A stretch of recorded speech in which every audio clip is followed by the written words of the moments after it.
ಮುಳಬಾಗಿಲಿನಲ್ಲಿ ಅದ್ದೂರಿಯಾಗಿ 80ನೇ ಸ್ವತಂತ್ರ ದಿನಾಚರಣೆ. ಮುಳಬಾಗಿಲು ನಗರದ ಐತಿಹಾಸಿಕ 67 ವರ್ಷಗಳ ಇತಿಹಾಸ ಹೊಂದಿರುವ ಖಾಸಗಿ ಲೂರ್ದು ಹಿರಿಯ ಪ್ರಾಥಮಿಕ ಶಾಲೆಯಲ್ಲಿ 80ನೇ ವರ್ಷದ ಸ್ವಾತಂತ್ರ್ಯ ದಿನಾಚರಣೆಯನ್ನು ಅತ್ಯಂತ ವಿಜೃಂಭಣೆಯಿಂದ ಆಚರಿಸಲಾಯಿತು. ಕಾರ್ಯಕ್ರಮವನ್ನು ಉದ್ಘಾಟಿಸಿ ಧ್ವಜಾರೋಹಣ ನೆರವೇರಿಸಿದ ಸಮಾರಂಭದ ಮುಖ್ಯ ಅತಿಥಿ ಹಾಗೂ ಅಹಿಂದ ಚಳವಳಿಯ ಕೋಲಾರ ಜಿಲ್ಲಾ ಮುಖ್ಯ ಸಂಚಾಲಕರಾದ ಮೊಹಮ್ಮದ್ ಜಬೀಉಲ್ಲಾ ಅವರು ಮಹಾತ್ಮ ಗಾಂಧೀಜಿ ಹಾಗೂ ಡಾಕ್ಟರ್ ಬಿಆರ್ ಅಂಬೇಡ್ಕರ್ ಅವರ ಭಾವಚಿತ್ರಗಳಿಗೆ ಪುಷ್ಪಾರ್ಚನೆ ಸಲ್ಲಿಸಿ ಮಾತನಾಡಿದ್ದಾರೆ. ಕ್ರೈಸ್ತ ಧರ್ಮದವರು ಕ್ರಿಸ್ಮಸ್, ಹಿಂದೂ ಧರ್ಮದವರು ಯುಗಾದಿ ಹಾಗೂ ಮುಸ್ಲಿಂ ಧರ್ಮದವರು ರಂಜಾನ್ ಹಬ್ಬವನ್ನು ಆಚರಿಸುತ್ತಾರೆ. ಆದರೆ ದೇಶದ 140 ಕೋಟಿ ಜನರು ಒಗ್ಗಟ್ಟಾಗಿ ಆಚರಿಸುವ ರಾಷ್ಟ್ರದ ಮಹತ್ವದ ಹಬ್ಬವೆಂದರೆ ಅದು ಸ್ವತಂತ್ರ ದಿನಾಚರಣೆ ಎಂದು ಅವರು ಹೇಳಿದ್ದಾರೆ. ಇಂದು ಶಾಲೆಯಲ್ಲಿ 80ನೇ ಸ್ವತಂತ್ರ ದಿನಾಚರಣೆಯನ್ನ ವಿಜೃಂಭಣೆಯಿಂದ ಆಚರಿಸುವಂತೆಯೇ ಕಾಶ್ಮೀರದಿಂದ ಕನ್ಯಾಕುಮಾರಿವರೆಗೆ ಹಾಗೂ ವಿದೇಶಗಳಲ್ಲಿ ನೆಲೆಸಿರುವ ಭಾರತೀಯರೂ ಕೂಡ ಈ ರಾಷ್ಟ್ರ ಹಬ್ಬವನ್ನು ಸಂಭ್ರಮದಿಂದ ಆಚರಿಸುತ್ತಿದ್ದಾರೆ ಎಂದರು. ಭಾರತಕ್ಕೆ ಸ್ವತಂತ್ರವು ಕೆಲವೇ ವ್ಯಕ್ತಿಗಳ ಹೋರಾಟದಿಂದ ದೊರೆತದ್ದಲ್ಲ. ಕೋಟ್ಯಾಂತರ ಜನರ ತ್ಯಾಗ, ಬಲಿದಾನ ಮತ್ತು ಹೋರಾಟದ ಫಲವಾಗಿ ನಮಗೆ ಸ್ವತಂತ್ರ ದೊರೆತಿದೆ. ಹಿಂಸಾ ಹಾಗೂ ಅಹಿಂಸಾ ಮಾರ್ಗಗಳ ಮೂಲಕ ಸ್ವಾತಂತ್ರ್ಯ ಹೋರಾಟಗಾರರು ಬ್ರಿಟಿಷರ ದೌರ್ಜನ್ಯ, ಮಾನಸಿಕ ಹಾಗೂ ದೈಹಿಕ ಹಿಂಸೆಗಳನ್ನು ಸಹಿಸಿಕೊಂಡು ದೇಶದ ಸ್ವಾತಂತ್ರ್ಯಕ್ಕಾಗಿ ಹೋರಾಡಿದ್ದಾರೆ. ಅಂತಹ ಮಹನೀಯರ ತ್ಯಾಗ ಮತ್ತು ಬಲಿದಾನದ ಫಲವಾಗಿ 1947ರ ಆಗಸ್ಟ್ 15ರಂದು ಭಾರತವು ಬ್ರಿಟಿಷರ ಆಳ್ವಿಕೆಯಿಂದ ಮುಕ್ತವಾಗಿ ಸ್ವಾತಂತ್ರ್ಯವನ್ನ ಪಡೆದುಕೊಂಡಿತು ಎಂದು ಅವರು ಸ್ಮರಿಸಿದ್ದಾರೆ. ಇಂದು ನಾವು ಭಾರತದ ಸಂವಿಧಾನದ ಅಡಿಯಲ್ಲಿ ಸಮಾನತೆಯಿಂದ ಬದುಕುತ್ತಿದ್ದು ವಿವಿಧ ರೀತಿಯ ಸ್ವಾತಂತ್ರ್ಯಗಳನ್ನು ಅನುಭವಿಸುತ್ತಿದ್ದೇವೆ. ಇಂದಿನ ಮಕ್ಕಳೇ ಮುಂದಿನ ದೇಶದ ಪ್ರಜೆಗಳು.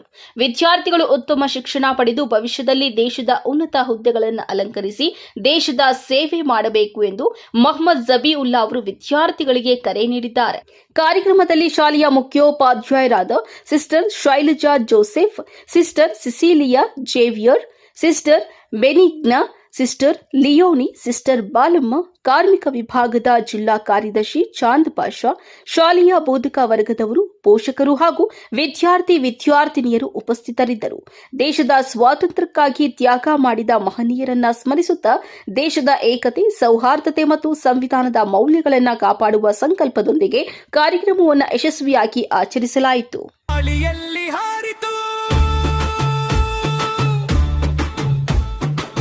ಕಣ್ಣುಗಳಲ್ಲಿ ಕನಸು, ಮನದಲ್ಲಿ ನಾಡು, ಒಬ್ಬರಲ್ಲ ಎಲ್ಲರೂ ಒಟ್ಟಾಗಿ ನಿಲ್ಲೋಣ, ಸ್ವಾತಂತ್ರ್ಯದ ಬೆಳಕನ್ನು ಎಂದಿಗೂ ಉಳಿಸೋಣ. ಮುಳಬಾಗಿಲು ತಾಲೂಕಿನ ಕಾಂಗ್ರೆಸ್ ಯುವ ಶಕ್ತಿ ಮುಖಂಡರು, ನಗರಸಭಾ ಸದಸ್ಯರು, ಸಮಾಜ ಸೇವಕರು ಎಂದೇ ಖ್ಯಾತಿಯನ್ನು ಪಡೆದಿರುವಂತಹ ಹಾಗೂ ನಮ್ಮ ಮುಳಬಾಗಿಲು ತಾಲೂಕಿನಲ್ಲಿ ಯಾವುದೇ ಕಚೇರಿಗಳಲ್ಲಿರ್ಬೋದು, ಸರ್ಕಾರಿ ಸಂಸ್ಥೆಗಳಲ್ಲಿರ್ಬೋದು, ಯಾವುದೇ ಕಾರ್ಯ ಲಂಚಗೊಳಿತನ ಇಲ್ಲದೆ ಕೆಲಸ ಕಾರ್ಯಗಳಾಗಬೇಕಂದ್ರೆ ಅದು ಒಬ್ಬರಿಂದನೇ ಸಾಧ್ಯ. ಅವರು ಬೇರೆ ಯಾರು ಇಲ್ಲ. ಅವರನ್ನ ಕರೆದ್ರೆ ಈ ಒಂದು ನಮ್ಮ ಶಾಲೆಗೆ ವಿಶೇಷ ಮೆರುಗನ್ನು ತಂದುಕೊಡುತ್ತೆ ಎಂಬ ನಿಟ್ಟಿನಲ್ಲಿ ನಾವು ಈ ಒಂದು 80ನೇ ಸ್ವಾತಂತ್ರ್ಯ ದಿನಾಚರಣೆಗೆ ವಿಶೇಷ ಆಹ್ವಾನಿತರಾಗಿ ಸನ್ಮಾನ್ಯ ಮೊಹಮ್ಮದ್ ಜಬೀಉಲ್ಲಾ ಖಾನ್ ರವರನ್ನ ನಾವು ಬರಮಾಡಿಕೊಂಡಾಗ, ಭಾರತ ದೇಶದಲ್ಲಿ ನಮ್ಮ ವಿವಿಧ ಧರ್ಮಗಳು ಇವತ್ತು ನೆಲೆಸಿದ್ದಾವೆ. ಅದರಲ್ಲಿ ಮುಖ್ಯವಾಗಿ ನಮ್ಮ ಕ್ರೈಸ್ತರು ಕ್ರಿಸ್ಮಸ್ ಆಚರಣೆ ಮಾಡಿದ್ರೆ, ಮುಸಲ್ಮಾನರು ರಂಜಾನ್ ಆಚರಣೆ ಮಾಡ್ತಾರೆ. ನಮ್ಮ ಹಿಂದೂ ಸಹೋದರರು ಯುಗಾದಿ ಮತ್ತೆ ಬೇರೆ ಬೇರೆ ಹಬ್ಬಗಳನ್ನ, ಗಣೇಶ ಚತುರ್ಥಿ, ಬೇರೆ ಹೋಳಿ ಹಬ್ಬಗಳನ್ನ ಆಚರಣೆ ಮಾಡ್ತಾ ಇದೀವಿ. ಆದ್ರೆ ಅವ್ರ ಧರ್ಮಕ್ಕೆ ಮಾತ್ರ ಸೀಮಿತ ಆಗಿರುತ್ತೆ. ಧರ್ಮಕ್ಕೆ ಮಾತ್ರ ಆ ಹಬ್ಬಗಳು, ಆ ಧರ್ಮದ ಆಚರಣೆ ಮಾಡೋರು ಅದ್ ಆಚರಣೆ ಮಾಡ್ಕೊಂತ ಇರ್ತಾರೆ. ಇಡೀ ದೇಶದಲ್ಲಿ ಇವತ್ತು ಕಾಶ್ಮೀರ್ನಿಂದ ಕನ್ಯಾಕುಮಾರಿವರೆಗೂ ನಮ್ಮ ದೇಶದಲ್ಲಿ ಮತ್ತು ವಿದೇಶದಲ್ಲಿ ಇರುವ ನಮ್ಮ ಭಾರತೀಯರು ಯಾವ್ದಾದ್ರು ಒಬ್ಬ ಹಬ್ಬವನ್ನ ನಾವು ಆಚರಣೆ ಮಾಡ್ತಾ ಇದೀವಿ ಅಂತ ಹೇಳಿದ್ರೆ ಅದು ನಮ್ಮ ಸ್ವಾತಂತ್ರ್ಯ ದಿನಾಚರಣೆ ಅಂತ ಹೇಳಿದ್ರೆ ತಪ್ಪಾಗಲಾರದು. ಯಾಕಂತ ಹೇಳಿದ್ರೆ ಸ್ವಾತಂತ್ರ್ಯ ಕೇವಲ ಕೆಲವರಿಂದ ಸ್ವಾತಂತ್ರ್ಯ ನಮ್ಮ ದೇಶಕ್ಕೆ ಬಂದಿಲ್ಲ. ನಮ್ಮ ದೇಶದಲ್ಲಿ ಸುಮಾರು ಜನ ಬೇರೆ ಬೇರೆ ಇವರು ಆಳ್ವಿಕೆ ಮಾಡಿದ್ರು. ತದನಂತರ ಬ್ರಿಟಿಷರು ನಮ್ಮ ದೇಶಕ್ಕೆ ವ್ಯಾಪಾರಕ್ಕೋಸ್ಕರ ಬಂದ ನಂತರ ಅವರು ನಮ್ಮ ದೇಶದಲ್ಲಿ ವಿಭಿನ್ನ ರಾಜ್ಯಗಳಲ್ಲಿ ವಿಭಿನ್ನ ಪ್ರಾಂತ್ಯಗಳಲ್ಲಿ ಬೇರೆ ಬೇರೆ ರಾಜ್ಯಗಳು ಆಳ್ವಿಕೆ ಮಾಡ್ತಾ ಇದ್ರು. ಆ ಸಂದರ್ಭದಲ್ಲಿ ನಮ್ಮ ದೇಶದಲ್ಲಿ ಏಕತೆ ಇರಲಿಲ್ಲ. ನಮ್ಮ ದೇಶ ಎಲ್ಲಿಂದ ಎಲ್ಲವರೆಗೆ ಇದೆ ಅಂತ ಕಾನ್ಸೆಪ್ಟೇ ಇರಲಿಲ್ಲ.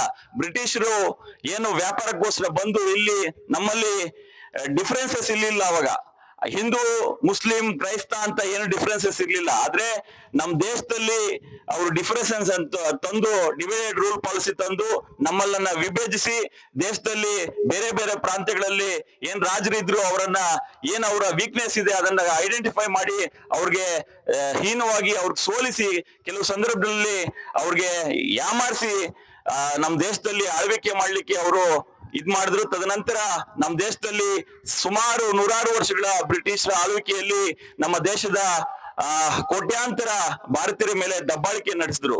ತದನಂತರ ನಮ್ಮ ದೇಶದಲ್ಲಿ ವಿದ್ಯಾಭ್ಯಾಸ ಮುಖ್ಯವಾಗಿ ನಮ್ಮ ಕ್ರಿಶ್ಚಿಯನ್ ಏನ್ ಎಜುಕೇಶನ್ ಸಿಸ್ಟಮ್ ಇದೆ ನಮ್ಮ ದೇಶದಲ್ಲಿ ಅವತ್ತಿನಿಂದ ಸ್ವಾತಂತ್ರ್ಯ ಪೂರ್ವದಿಂದಲೂ ಕೂಡ ಇವರು ಇವ್ರದೇ ಆದಂತ ಶೈಲಿಯಲ್ಲಿ ಅವರು ನಮ್ಮ ದೇಶದಲ್ಲಿ ವಿದ್ಯಾಭ್ಯಾಸ ಕೊಡ್ಕೊಂಡು ಬರ್ತಾ ಇದ್ದಾರೆ. ಯಾವುದೇ ಜಾತಿ ಧರ್ಮವಿಲ್ಲದೆ ಯಾವುದೇ ರೀತಿಯ ತಾರತಮ್ಯ ಇಲ್ಲದೆ ಇವತ್ತು ನಮ್ಮ ದೇಶದಲ್ಲಿ ನಮ್ಮ ಕ್ರೈಸ್ತ ಸಹೋದರಿಯರು ಕೂಡ ನಮ್ಮ ದೇಶದಲ್ಲಿ ವಿದ್ಯಾಭ್ಯಾಸದಲ್ಲಿ ಅವ್ರದೇ ಆದಂತಹ ಒಂದು ಕ್ರಾಂತಿಯನ್ನು ನೀಡಿ ಇವತ್ತು ನಮ್ಮ ದೇಶದ ಅಂದಿನ ಸಂದರ್ಭದಲ್ಲಿ ಕೂಡ ಅವ್ರದೇ ಆದಂತ ಅವ್ರು ಕೂಡ ಸ್ವಾತಂತ್ರ್ಯ ಸಂಗ್ರಾಮದಲ್ಲಿ ಪಾಲ್ಗೊಂಡು ಯಾವುದೇ ರೀತಿಯ ಧರ್ಮಗಳು ಅಂದ್ರೆ ಆ ಕಾಲದಲ್ಲಿ ಇಸ್ಲಾಂ ಧರ್ಮದ ಧರ್ಮಗುರುಗಳು ಇರ್ಬೋದು, ನಮ್ಮ ಹಿಂದೂ ಧರ್ಮದ ಧರ್ಮಗಳು ಇರ್ಬೋದು, ಕ್ರೈಸ್ತ ಧರ್ಮದ ಧರ್ಮಗಳು ಇರ್ಬೋದು, ಎಲ್ಲರೂ ಒಂದೇ ಕಾನ್ಸೆಪ್ಟ್ ಇತ್ತು. ಈ ದೇಶದಲ್ಲಿ ಬ್ರಿಟಿಷರನ್ನ ಒಡ್ಡು ಆಚೆ ಆಗ್ಬೇಕು, ಈ ದೇಶದಿಂದ ಬ್ರಿಟಿಷ್ ನಿರ್ಮೂಲನೆ ಮಾಡ್ಬೇಕು, ನಮ್ಮ ದೇಶದಲ್ಲಿ ಸ್ವಾತಂತ್ರ್ಯ ಬರ್ಬೇಕು ಅಂತ.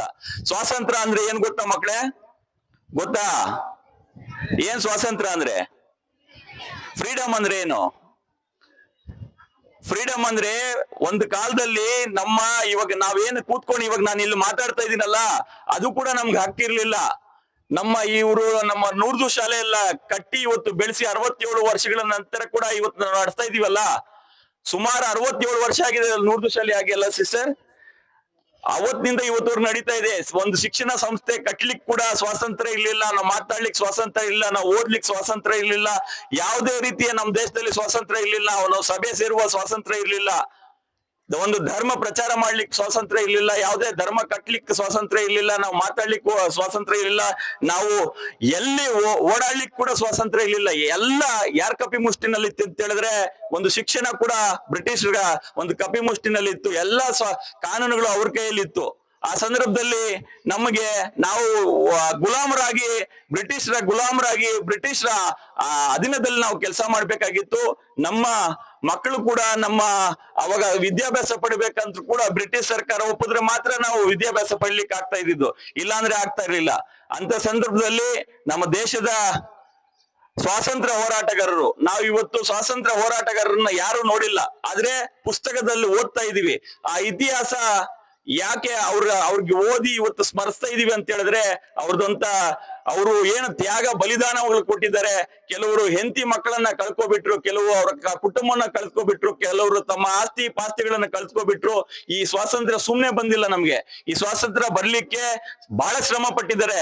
ನೀವು ಓದ್ಲಿಕ್ಕೆ ಶ್ರಮ ಪಟ್ಟು ಪಾಸ್ ಆಗ್ಬೇಕಂದ್ರೆ ಎಷ್ಟು ಕಷ್ಟ ಇದೆ. ಆದ್ರೆ ಅವರು ಆ ಕಾಲದಲ್ಲಿ ಸುಮಾರು ಕಷ್ಟಪಟ್ಟು ಎಲ್ಲಾ ರೀತಿಯ ಬಲಿದಾನಗಳು ಕೊಟ್ಟು ಎಲ್ಲಾ ರೀತಿಯವರು ಅವತ್ತು ತ್ಯಾಗ ಬಲಿದಾನಗಳು ಕೊಟ್ಟು ಇವತ್ತು ನಮ್ಮ ದೇಶಕ್ಕೆ ಸ್ವಾತಂತ್ರ್ಯ ಬಂದು ಸುಮಾರು 80 ವರ್ಷಗಳಾಗ್ತಾ ಇದೆ. 80 ವರ್ಷಗಳಲ್ಲಿ ನಾವು ಏನು ಬರೀ ಅನುಭವಿಸ್ತಾ ಇರೋದು ಸ್ವಾತಂತ್ರ್ಯವನ್ನ. ಅವರು ನಮ್ಗೆ ಸ್ವಾತಂತ್ರ್ಯ ಕೊಡ್ಬೇಕಂದ್ರೆ, ಸ್ವಾತಂತ್ರ್ಯ ನಮ್ಮ ದೇಶಕ್ಕೆ ಬರ್ಬೇಕಂತ ಹೇಳಿದ್ರೆ ಎಷ್ಟು ಶ್ರಮ ಪಟ್ಟಿರ್ತಾರೆ ಅದನ್ನ ನಾವು ಆಲೋಚನೆ ಮಾಡ್ಬೇಕಾಗತ್ತೆ. ಯಾಕಂತ ಹೇಳಿದ್ರೆ ಇವತ್ತು ನಮ್ಮ ದೇಶದಲ್ಲಿ ಹಿಂದೆ ಸ್ವಾತಂತ್ರ್ಯ ಪೂರ್ವದಲ್ಲಿ ಯಾರ್ಯಾರು ಮಹಾತ್ಮ ಗಾಂಧೀಜಿಯವರು ಇರ್ಬೋದು, ಭಗತ್ ಸಿಂಗ್ ಇರ್ಬೋದು, ಲಾಲಾ ಲಜಪತ್ ರಾಯ್ ಇರ್ಬೋದು, ಅಬು ಕಲಾಂ ಆಜಾದ್ ಇರ್ಬೋದು, ಅಶ್ಫಾಕ್ ಅಲಿ ಖಾನ್ ಅವರು ಇರ್ಬೋದು, ಬೇರೆ ಬೇರೆ ನಮ್ಮ ಎಲ್ಲ ಹೇಳ್ಕೊಂಡು ಹೋದ್ರೆ ಸುಮಾರು ಜನ, ಸಾವಿರಾರು ಜನ, ಲಕ್ಷಾಂತರ ಜನ ಇವತ್ತು ಅವರು ಪ್ರಾಣ ಬಲಿದಾನ ಮಾಡಿದ್ದಕ್ಕೆ ನಮ್ಮ ದೇಶಕ್ಕೆ ಇವತ್ತು ಸ್ವಾತಂತ್ರ್ಯ ಸಿಕ್ಕಿದೆ. ಈ ಸ್ವಾತಂತ್ರ್ಯ ಸಿಕ್ಕ ನಂತರ ನಮ್ಮ ಆದ್ಯ ಕರ್ತವ್ಯ ಏನಂದ್ರೆ ಈ ಸ್ವಾತಂತ್ರ್ಯವನ್ನ ಕಾಪಾಡ್ಕೊಂಡು ಹೋಗ್ಬೇಕಂತ ಹೇಳಿದ್ರೆ ನಮ್ಮ ದೇಶದಲ್ಲಿ ಇವತ್ತು ಅನಕ್ಷರಸ್ತೆ ಏನು ಬಡತನ, ಅನಕ್ಷರಸ್ತೆ, ಈ ಭ್ರಷ್ಟಾಚಾರ ಏನು ಇದೆ ಅದೆಲ್ಲ ಹೋಗ್ಬೇಕಂತ ಹೇಳಿದ್ರೆ ನೀವು ಮಕ್ಕಳು ಒಳ್ಳೆ ವಿದ್ಯಾರ್ಥಿಗಳು ಈ ಶಾಲೆಯಿಂದ ಕೂಡ ಒಳ್ಳೆ IAS ಆಫೀಸರ್ಸ್, ಒಳ್ಳೆ ಅಧಿಕಾರಿಗಳು ಇಲ್ಲಿ ನಮ್ಮ ಶಾಲೆ, ನಮ್ಮ ಮುಳಬಾಗಿಲು ತಾಲೂಕಿನಲ್ಲಿ ಅತಿ ಹಳೆ ಶಾಲೆ ಅಂತ ಹೇಳಿದ್ರೆ ಲೂರ್ದು ಶಾಲೆ. ಯಾಕಂತ ಹೇಳಿದ್ರೆ ಇಲ್ಲಿ ಸುಮಾರು ಜನ ನಮ್ಮ ಕುಟುಂಬದ ಸದಸ್ಯರು ಕೂಡ, ಬೇರೆ ನಮ್ಮ ಏರಿಯಾದವರು ಕೂಡ ನಗರದಲ್ಲಿ ಉತ್ತಮ ಉದ್ಯಮಿಗಳು, ಬೇರೆ ಬೇರೆ ಈ ಸಂಘ ಸಂಸ್ಥೆಗಳು ಕಟ್ಕೊಂಡು ಒಳ್ಳೆ ಒಳ್ಳೆ ಅಧಿಕಾರಿಗಳು ಈ ಸೆಂಟ್ ಆನ್ಸ್ ಲೂರ್ದು ಶಾಲೆಯಿಂದ ಹೊರ ಬಂದಿದ್ದಾರೆ. ಶಾಲೆಯಲ್ಲಿ ನನಗೆ ಕರೆದು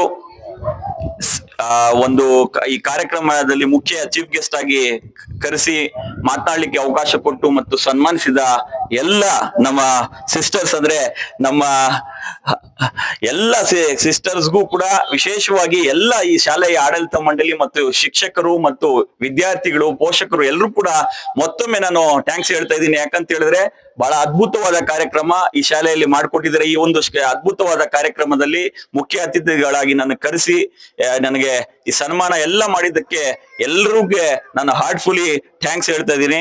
ಮತ್ತೊಮ್ಮೆ ನಿಮ್ಗೆಲ್ರಿಗೂ ದೇವ್ರು ಒಳ್ಳೇದ್ ಮಾಡ್ಲಿ. ಇನ್ನ ನಿಮ್ಮ ಶಿಕ್ಷಣ ಸಂಸ್ಥೆ ದೇವರು ನಮ್ಮ ಯೇಸು ಕ್ರಿಸ್ತ ಎಲ್ಲ ಮುಂದಕ್ಕೆ ನಿಮ್ಗೆ ಬೆಳೆಸ್ಲಿ.